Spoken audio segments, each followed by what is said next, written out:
Terry, so these pieces that you have here are a little bit different than the individual postcards, and you call them quilts. And anybody who's a quilter, which I am one, and I know a lot of quilters out there, will immediately see the patterns here.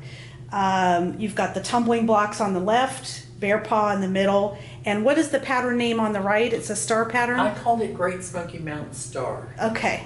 So talk to me a little bit about and they're actually sewn with thread, and I'd like you to tell me a little bit about how you made these and why you chose to make quilts out of paper.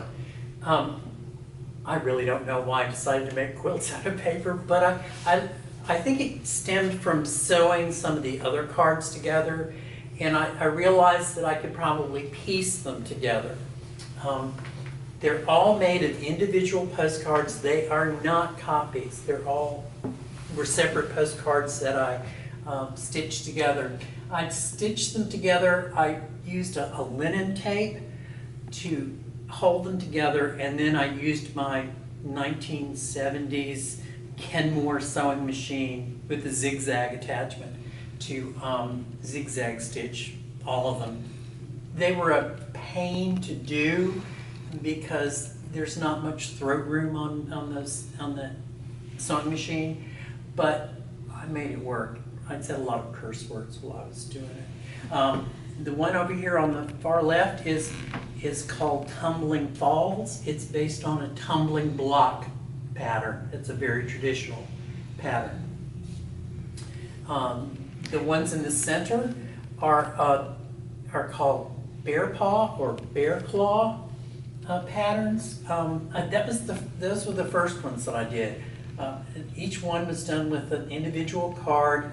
You can see that the part of you would use, I would make sure that I got the trash cans in and used the entire card to rearrange it into that pattern. And then this one, the Great Smoky Mountain Stars, it was made with miniature postcards. There's an example of the miniature postcards. They were about, I don't know, maybe 1.5 by 2.5, and they came in packs of 20, and 20 different views. And so I bought, I think, 6 different packs of those.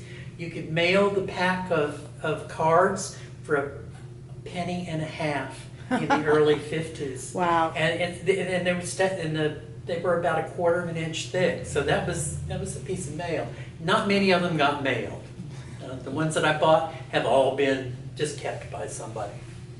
And so once I started playing with that one, I started playing with making patterns in the quilts. And that's the part I like the best of them. But it's a nice kaleidoscopic view of the Smokies. Well, you know, the thing that strikes me again about your work is this idea of repetition, because it's not as interesting without the repeated image, and in truth, that's kind of how a quilt would be more interesting too, yes, if you have that sort of kaleidoscopic view. And once everybody knows that these are not reproduced, they're not like photocopies or Xeroxes, that you have to actually go find multiples of the same image. Ours on eBay. So that's how you found them. And do you find them sometimes in little antique shops in Asheville? Sometimes, but not much. I collected postcards for years and years and years, and finally I started just working on the cards that I had. And then once I decided that I was doing, for instance, the Great Smoky Mountain series, I would start looking for certain cards of the Great Smoky Mountains to use to create something new. And well, that repeated image is very powerful, and those are all Western North Carolina waterfalls as well. oh yes, yes. And also, I don't know if you can maybe zoom in on the postcards on the left there, on that quilt on the left, tumbling blocks, waterfall blocks. I noticed how you've put the stamps and the writing that came on the postcard all in the same position in every single one. So that off-white space is actually deliberately placed as well, with a stamp and a little message on each one, which I think makes it very, very personal, and you understand what you're really looking at.